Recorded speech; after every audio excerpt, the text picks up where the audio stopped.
一场突如其来的地震再一次诠释了什么是祖国永远是最坚强的后盾。当地时间9月30日深夜，菲律宾中部海域突发6.9级地震，此后的795次余震更让震区险情不断升级。要知道，此时恰逢中国11长假，有大批中国游客身处震区，危急关头，中国驻菲使领馆迅速行动，以高效应急手段与暖心服务，成为了海外同胞最坚实的依靠。大家好，欢迎来到星球热点，国家大事从不缺席，舆论场中抽丝剥茧，聚焦独家中国资讯，点赞、订阅加小铃铛，带你用不一样的视角读懂中国故事。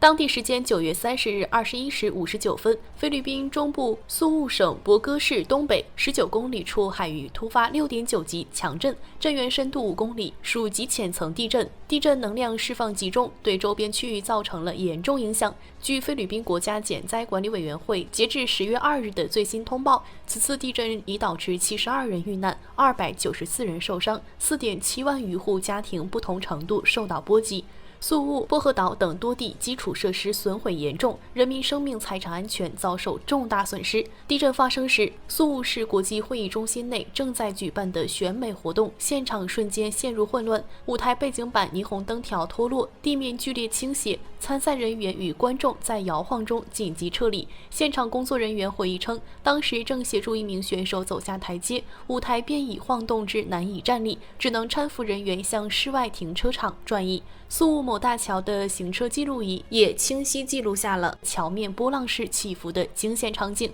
多辆摩托车倾倒，骑手们紧急下蹲避险，路灯杆倾斜角度接近10度，震颤持续达1分半钟。同一时间，博戈市体育馆内一场篮球赛因建筑坍塌被迫中断，造成13人遇难，其中包括3名海岸防卫队成员和1名消防员。100公里外的薄荷岛同样感受到了强烈震感。当地潜水店经营者曼先生表示，当时正在收拾店面，泳池水体突然如海浪般起伏，意识到地震后立即与员工撤离至室外草地，摇晃感持续了1-2分钟。随后突发的暴雨进一步加剧灾情，道路积水、高压电线炸裂，给民众避险带来了更大困难。在临时避难所，博戈市居民拉蒙向记者讲述，家中墙体出现手指宽裂缝，地砖拱起，自己紧着短裤仓促逃生，祖屋在地震中坍塌，全部家当被埋。圣雷米吉奥镇56岁渔民何塞回忆海啸预警时的撤离经历，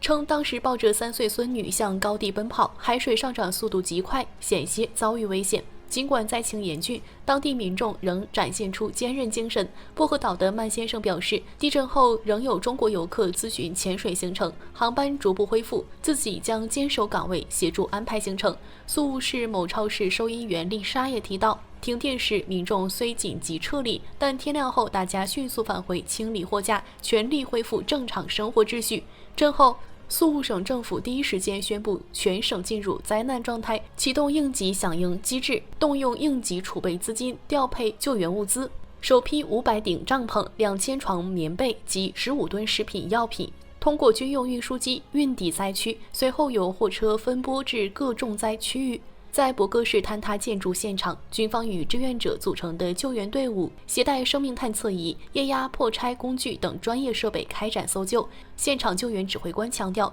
搜救过程中需格外谨慎，防范余震引发2次坍塌，全力保障救援人员与幸存者安全。基础设施修复的工作也同步推进。菲律宾国家电网公司通报，宿务及周边4个岛屿的供电在地震当晚午夜后逐步恢复。麦克坦大桥经专业检测确认主体结构安全，于10月1日清晨恢复单向通行。针对山村地区因山体滑坡、巨石阻断道路的情况，救援人员采取徒步方式运送物资，确保偏远区域受灾民众得到救助。余震监测方面，截至10月1日上午9时，菲律宾火山地震研究所已记录到795次余震，震级范围为1.7级至5.1级，其中4次余震震感明显。10月1日凌晨3时12分发生的5.1级余震，还导致博戈市部分临时避难所坍塌，所幸未造成新增伤亡。地震学家在新闻发布会上发出警示，未来72小时内仍存在发生5级以上强余震的可能性，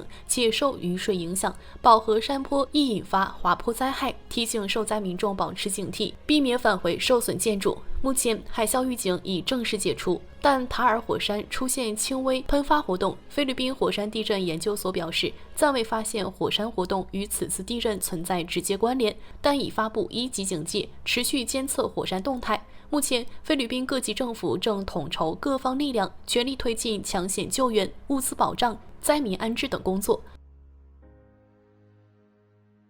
强震恰逢中国11国庆长假，菲律宾中部宿务、薄荷岛等热门旅游地迎来大量中国游客。据非旅游部数据，国庆赴菲中国游客同比增30%，达12万人次，其中40%前往震区，部分游客面临安全风险。9月30日22时15分，即地震发生后16分钟，中国驻宿务总领馆通过官网、微信公众号发布首份安全提醒，要求震区中国公民立即前往室外高地避险，远离高楼、广告牌、脚手架，并公示了4组求救电话，承诺24小时专人值守，不遗漏任何求助信息。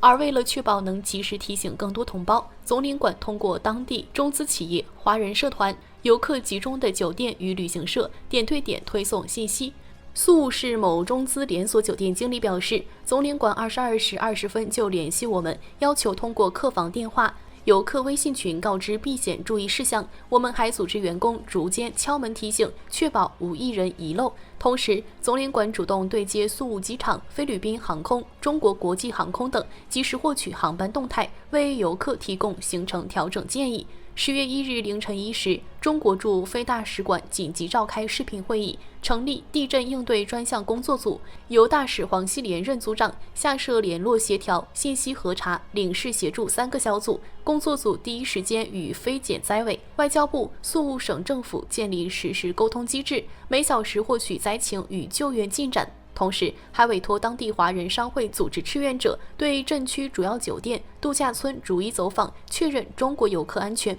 工作组通过中国公民出境信息系统筛选出国庆赴非中部的中国公民约5000人，联合驻宿务总领馆通过酒店登记、旅行社反馈、社交媒体留言、国内亲属协助等渠道，逐一核实安全状况，对暂时失联人员协调当地警方根据护照信息查找，同时通过亲属提供的行程轨迹缩小范围。经过11小时的奋战，10月1日12时，中国驻非使馆通过央视新闻、中国侨网发布通报，暂无中国公民在菲律宾6.9级地震中伤亡，在非中国公民生活秩序逐步恢复。10月1日上午8时，驻宿务总领馆6名领事官员又分成3组，前往薄荷岛、宿务市、博格市开展现场服务。在薄荷岛阿罗纳海滩附近酒店，官员向游客发放印有应急电话与避险知识的卡片，详细讲解余震防护要点，同时解答行程调整、航班改签问题。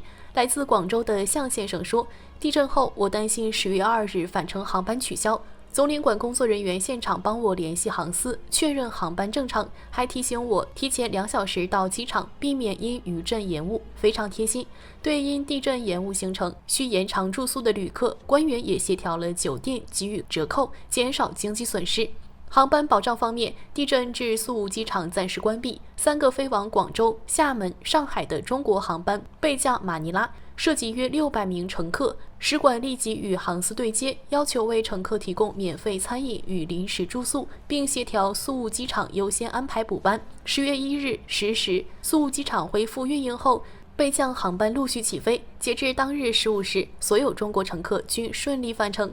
此次中国驻外机构的高效响应，源于长期以来领事保护工作的实践积累与机制完善。回溯过往重大灾害应对历程，2013年菲律宾中部遭遇7.2级地震时，中国驻菲律宾大使馆在震后1小时内迅速启动应急响应机制，第一时间派出工作组赶赴灾区，高效协助200余名中国游客安全转移至避险区域。2018年吕宋岛发生6.3级地震后，使馆联合当地中资企业搭建临时救助站，提供食宿保障与医疗咨询服务，仅用3天时间便协助1500余名受影响的中国公民顺利返程。2020年新冠疫情期间，为解决在非中国公民疫苗接种需求，使馆联合菲律宾卫生部启动春苗行动，在宿务、薄荷岛等10个重点城市设立20余个疫苗接种点，累计为超10万人次中国公民完成疫苗接种，切实筑牢健康防护屏障。这些历经实践检验的应对经验，为此次地震中的快速响应奠定了坚实基础。从领事官员赶赴一线提供现场服务，到跨部门协调保障航班返程，中国始终以速度传递守护力量，以温度彰显为民初心，生动诠释了什么是人民至上的理念。正如外交部全球领事保护与服务应急热线始终坚守的承诺，无论中国公民身处世界哪个角落，祖国永远是最坚实的后盾，始终为海外同胞的安全与权益保驾护航。好了，今天的内容到这里就结束了。如果你喜欢小编的影片，还请大家多多点赞转发，让更多的人一起见证中国进步。关注我的频道，这样既能回顾往期视频，又不会错过之后的精彩内容。那我们下期节目不见不散。